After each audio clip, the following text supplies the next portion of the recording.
ಇದು ಎಷ್ಟು ದಿನಗಳ ಕಾಲ ಮಾಡಬೇಕಾಗುತ್ತೆ ಗುರುಗಳೇ? ಇದನ್ನ ವ್ರತ ಅಂತ ನೀವು ಕೇಳಿದ್ರಿ, ವ್ರತ ಅಂತಲ್ಲ, ಸೇವಾ ಅಂತ ಇದಕ್ಕೆ ಹೆಸರು. ಇದು 3 ದಿನ ಅಥವಾ 5 ದಿನ ಅಥವಾ 7 ದಿನ, ಇನ್ನೂ ಹೆಚ್ಚಿಗೆ 48 ದಿನ ಮಾಡಬಹುದು. ಅದೇ ಕಂಟಿನ್ಯೂಟಿ ಮಾಡುವುದಾ? ಕಂಟಿನ್ಯೂ ಮಾಡಬೇಕು. ಗುರುವಾರ ಅಂತ ಇಲ್ಲ. ವಿಶೇಷವಾಗಿ ಗುರುಗಳ ದರ್ಶನ, ಗುರುಗಳ ಪಂಚಾಮೃತ, ಗುರುಗಳ ಮಂತ್ರಕ್ಷತೆ, ಗುರುಗಳ ಪಾದೋದಕ ಅಂತೇಳಿ ಗುರುವಾರ ಹೆಚ್ಚು ಜನ ಮಠಕ್ಕೆ ಬರ್ತಾರೆ. ಗುರುವಾರ ಅಂತ ಏನಿಲ್ಲ, ಗುರುವಾರ ಒಪ್ಪತ್ತು ಮಾಡ್ಬೋದು. ಆದ್ರೆ ಕೆಲವರು ಏನ್ ಮಾಡ್ತಾರೆ, ಮಧ್ಯಾಹ್ನ ಊಟ ಬಿಟ್ಟು ರಾತ್ರಿ ಊಟ ಮಾಡ್ತಾರೆ. ಅದು ತಪ್ಪು, ಸಂಪ್ರದಾಯ ಹಂಗಲ್ಲ. ಬೆಳಗ್ಗೆ ಮಧ್ಯಾಹ್ನ ನಿಮ್ಮ ಮನೆಯಲ್ಲಿ ಊಟ ಮಾಡಿ ರಾತ್ರಿ ಫಲಾರ ಅವಲಕ್ಕಿ ಇಂತ್ಯಾದಿಗಳಿಂದ ಸಾಯಂಕಾಲ ಮಾತ್ರ ಒಪ್ಪತ್ತು ಮಾಡಬೇಕು. ಬೆಳಗ್ಗೆ ಒಪ್ಪತ್ತು ಮಾಡ್ತಕ್ಕಂಥ ಪದ್ಧತಿ ಇಲ್ಲ.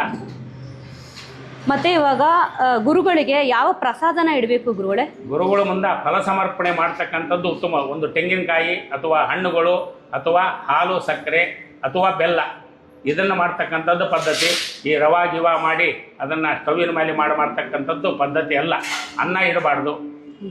ಗುರುಗಳಿಗೆ ಯಾವ ಪ್ರಸಾದ ಇಟ್ಟರೆ ತುಂಬಾನೇ ಶ್ರೇಷ್ಠ ಮತ್ತೆ ಫಲ ಸಿಗೋದು? ಯಾವ ಎಲ್ಲ ಹಣ್ಣುಗಳು ಪಂಚಫಲ ಅಂದರೆ 5 ಹಣ್ಣುಗಳನ್ನು ಈ ಮಾಸಧರ್ಮದಲ್ಲಿ, ಚೈತ್ರ ಮಾಸದಲ್ಲಿ ಮಾವಿನಹಣ್ಣು ಸಿಗುತ್ತೆ.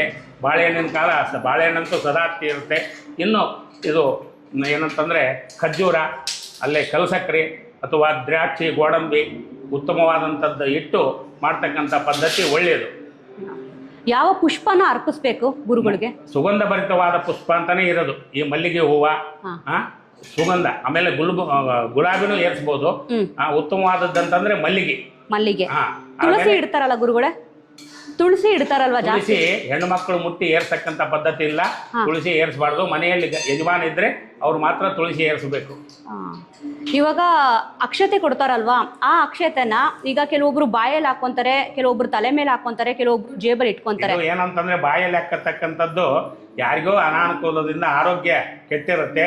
ಯಾರೋ ಒಬ್ರು ಹೇಳಿರ್ತಾರೆ, ಅದನ್ನ ಒಂದು ಕಾಳು ಬಾಯಲ್ಲಿ ಹಾಕೇಳ್ರಿ, ರಾಯರ ಧ್ಯಾನ ಮಾಡ್ಕೊಂಡು ಹೇಳಿ ಆರೋಗ್ಯ ಉತ್ತಮವಾಗುತ್ತಂತ ಹೇಳಿರ್ತಾರೆ. ಅದರಂತೆ ಅದನ್ನು ನೋಡಿದವರು ಇನ್ನು ಈ ಜನ ನನ್ನ ನೋಡಿ ಇನ್ನೊಬ್ಬರು, ನಿಮ್ಮನ್ನು ನೋಡಿ ಇನ್ನೊಬ್ಬರು, ಹಿಂಗೆ ಬೆಳೆದಿರೋದು. ಅದನ್ನೇ ಅಂದರೆ ತಲೆ ಮೇಲೆ ಹಾಕಂಥ ಪದ್ಧತಿ ಉತ್ತಮ.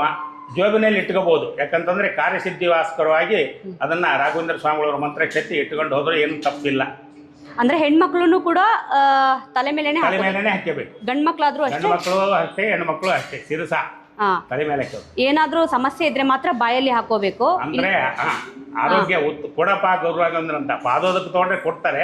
ಇದು ಏನೋ ಒಬ್ರು ಹಿರಿಯವರು ಯಾರೇ ಹೇಳಿರ್ತಾರೆ, ಅದನ್ನ ನೋಡಿ ಎಲ್ಲ ಬಂದಿರ್ತಕ್ಕಂಥದ್ದು ಹಾಕೊಂಡ್ರು ತಪ್ಪಿಲ್ಲ. ಬಟ್ ಎನಿ ಟೈಮು ದೇವಸ್ಥಾನಕ್ಕೆ ಬಂದಾಗ ಪ್ರತಿಯೊಬ್ರು ಏನ್ ಮಾಡೋದು ಅಂತ ಅಂದ್ರೆ, ಈ ರೋಗ ರುಜಿನ ಇದ್ರೆ ಅದು ಹೋಗುತ್ತೆ ಅನ್ನೋ ಕಾರಣಕ್ಕೆ ಅದನ್ನ ಹಾಕೊಂತೀವಿ. ರಾಘವೇಂದ್ರ ಸ್ವಾಮಿಗಳವರ ಪಾದೋದಕ ಮಹಿಮದಲ್ಲೇ ಆತರ ಹೇಳ್ತಾರೆ.